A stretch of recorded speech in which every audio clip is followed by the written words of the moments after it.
একটা ভোরবেলা, হালকা কুয়াশা, সূর্য উঠতে শুরু করেছে। আপনি জানালার পাশে দাঁড়িয়ে হঠাৎ শুনলেন এক ঝাঁক পাখির গান, টুনটুন, চিড়িক, শীষ, যেন একটা ছোট্ট কনসার্ট। কিন্তু প্রশ্ন হলো, এই গানের পেছনে কি রহস্য আছে? পাখিরা কি আনন্দে গায়, নাকি ওদের অন্য কোনো উদ্দেশ্য আছে? চলুন খুঁজে দেখি এর বৈজ্ঞানিক ও প্রকৃতিক উত্তর। বসন্তকাল পাখিদের জন্য শুধু নতুন ফুল পাতার সময় না, এটা ওদের লাভ সিজন। এই সময় পুরুষ পাখিরা গান গায় না শুধু মজা বা আনন্দে না, ওরা গায় কারণ ওরা জীবন সঙ্গী করছে।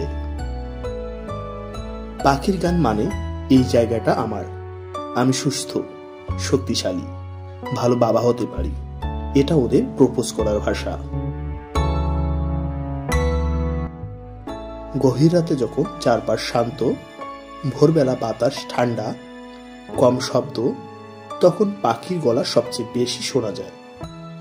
এই সময়টাকে বলে ডাউন কোরাস, অর্থাৎ ভোরের কোরাস।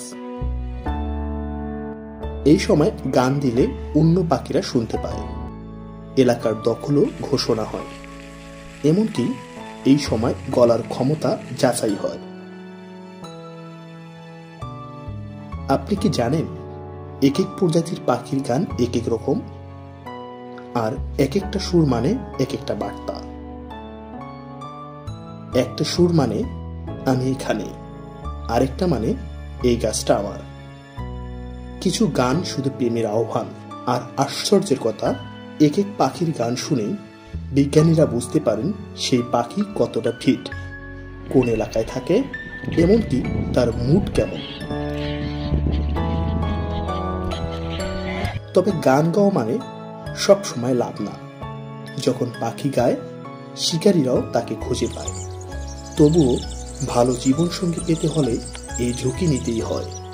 প্রেমের জন্য পাখিরাও সাহসী হয়। আমরা যখন সকালে পাখির গান শুনি, আমাদের মস্তিষ্কে ডোপামিন ও অক্সিটোসিন নিঃসরণ হয়, মানে মুড ভালো হয়, মন শান্ত হয়। পাখিরা গায় ওদের জীবনের জন্য, আর আমরা সেই গান শুনে ভালো থাকি।